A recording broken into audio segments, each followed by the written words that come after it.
इसी तरह कुछ दिन बीत गए। एक दिन काव्या ने सुलोचना जी से कहा, मान जी, मैं अपने घर जाना चाहती हूँ, नन कुछ दिन के लिए। अगर आप कहें तो आज ही चली जाऊं। कई दिन पहले मौ का फोन आया था, कह रही थीं पापा की तबीयत ठीक नहीं है। सुलोचना जी वहां जब भी जाती है 1 सप्ताह से वापस नहीं आती। घर का काम कौन करेगा? तेरे ससुर और मेरा बेटा शाम को थक हार कर घर आएंगे। यहाँ उन्हें खाना भी नसीब नहीं होगा। मुझे तो चक्कर आ रहे हैं। मैं खाना नहीं बना सकती। जाना है तो एक दिन के लिए चली जा। काव्या मन मार कर एक दिन के लिए पीहर पहुंच जाती है। वहां पहुंचकर उसे और भी आश्चर्य होता है। भाभी मम्मी पापा कहाँ गए? काव्या ने घबरा कर पूछा। उन दोनों का घर में मन कहाँ लगता है? तीर्थ पर गए हैं, न जाने कब आएंगे। वैसे तुम कितने दिनों के लिए आई हो? क्योंकि मुझे भी अपने पीहर जाना है। संगीता भाभी का यह व्यवहार देखकर काव्या चौंक गई। क्या ये वही भाभी हैं जो उनसे बहुत स्नेह जताती थीं? काव्या सोफे पर बैठी सोच रही थी। अच्छा, वो जो भैया ने मकान के पेपर साइन करा लिए थे, मैंने अपना हिस्सा छोड़ दिया था। शायद उसी साइन के लिए मेरे से प्यार जताया जा रहा था। काव्या उठकर खड़ी हो गई। भाभी मुझे कुछ काम याद आ गया, मैं फिर आऊंगी, कहकर वह तेजी से घर से बाहर निकल गई। पीछे से गेट बंद होने की आवाज से वह समझ गई कि उसके जाने से भाभी को कोई खास फर्क नहीं पड़ा।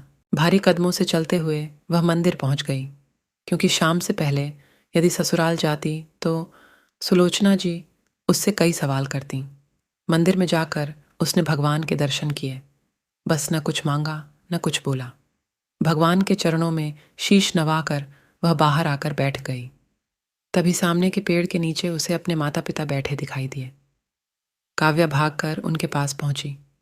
काव्या को देखकर उसकी माँ रोने लगी। बेटी तू यहाँ कैसे? पापा ने पूछा। वो छोड़िए, ये बताइए आप यहाँ कैसे? आप तो तीर्थ यात्रा पर गए थे। काव्या के सब्र का बांध टूट गया। उसकी आंखों से आंसू बह रहे थे। बेटी तेरी भाभी ने तुझसे झूठ बोला है। बिजनेस में पैसा लगाने के लिए तेरे भैया ने मकान अपने नाम करा लिया। मकान के कागज गिरवी रखकर साहूकार से कर्ज ले लिया। उसके बाद हम बोझ बन गए, हमें घर से निकाल दिया। पापा अब क्या होगा? काव्या ने रोते हुए पूछा।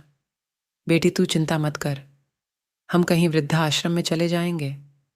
तू अपनी ससुराल जा, वहां किसी को यह बात मत बताना। अपने मौम बाप को इस हाल में देखकर वह उन्हें अपने साथ ले जाना चाहती थी, लेकिन जहां उसकी कद्र नहीं है वहां मौम बाप की क्या इज्जत होती। भारी मन से काव्या ससुराल की ओर चल दी। आज उसे अपने लड़की होने पर अफसोस हो रहा है। काश वो अपने माता पिता के लिए कुछ कर पाती। घर आकर उसने बहुत मुश्किल से घर का काम निबटाया। उसके बाद अपने कमरे में जाकर गुमसुम बैठ गई। उसकी आंखों से आंसू बह रहे थे। अविनाश अपने ऑफिस के काम में लगे हुए थे।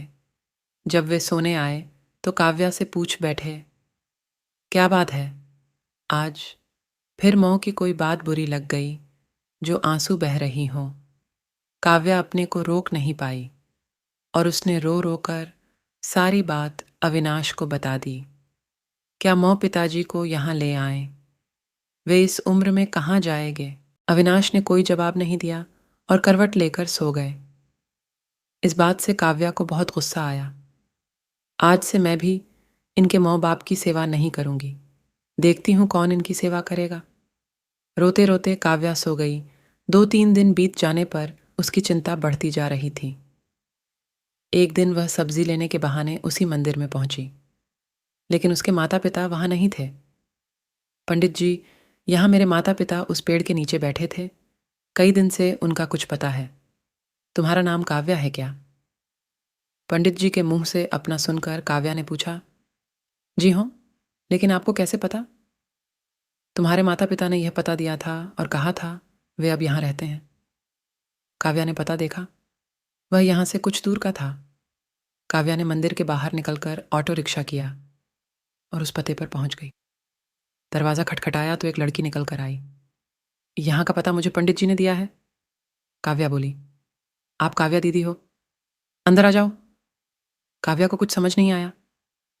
वह अंदर गई तो देखा उसके माता पिता सोफे पर बैठे थे। काव्या उन्हें देखकर रोने लगी। बेटी, अब क्यों रो रही है? तेरे कारण हमें यह मकान मिल गया। काव्या आश्चर्य से उनका चेहरा देखने लगी। लेकिन माँ, आप यहाँ कैसे?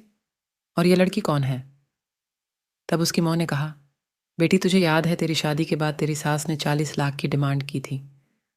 दामाद जी को बिजनेस खोलना था, इसलिए तेरे पिता ने उनकी डिमांड पूरी कर दी थी, जिससे कि तू सुखी रहे। जब तू हमसे मिलकर गई उसके अगले दिन दामाद जी आए। उन्होंने तेरे पापा के पैसे लौटा दिए, क्योंकि उन्होंने कोई बिजनेस शुरू नहीं किया था। तेरे पापा ने मना भी किया, लेकिन वे नहीं माने। उसके बाद उन्होंने प्रॉपर्टी डीलर से मिलकर 2 दिन में यह मकान खरीद दिया। साथ 5 लाख रुपये बच गए। इससे उन्होंने ये लड़की नौकरी पर रखवा दी, जो हमारी केयर करेगी। लेकिन माँ, उन्होंने मुझे तो कुछ नहीं बताया। काव्या की आंखों से आंसू बह रहे थे। वह रोते हुए वहां से अपने घर आ गई।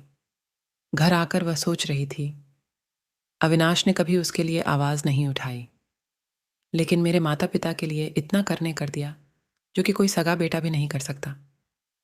रात को उसने अविनाश से पूछा, आपने ऐसा क्यों किया? अगर मांझी को पता लग गया तो क्या होगा? अविनाश का जवाब सुनकर काव्या रोने लगी। अविनाश ने कहा, जैसे तुम्हारे लिए ये माता पिता है, वैसे ही मेरे लिए भी तो वो माता पिता है। मैंने पैसे लेते समय ही सोच लिया था कि एक दिन ब्याज के साथ सारे पैसे लौटा दूंगा, लेकिन जब बिजनेस शुरू नहीं हो पाया तो मैं इन पैसों को अपने पास रखकर सही समय आने का इंतजार कर रहा था। अगर मैं तुम्हारे माता पिता को अपने घर ले आता तो उनका आत्मसम्मान हर दिन उन्हें धिक्कारता। बेटी के घर वे रहना पसंद नहीं करते, वे अपमानित ना हो, इसलिए मैंने ये सब किया। अविनाश, मुझे माफ कर दो। आज तक मैं इससे आगे की कहानी सुनने के लिए चैनल को सब्सक्राइब और लाइक ज़रूर करें।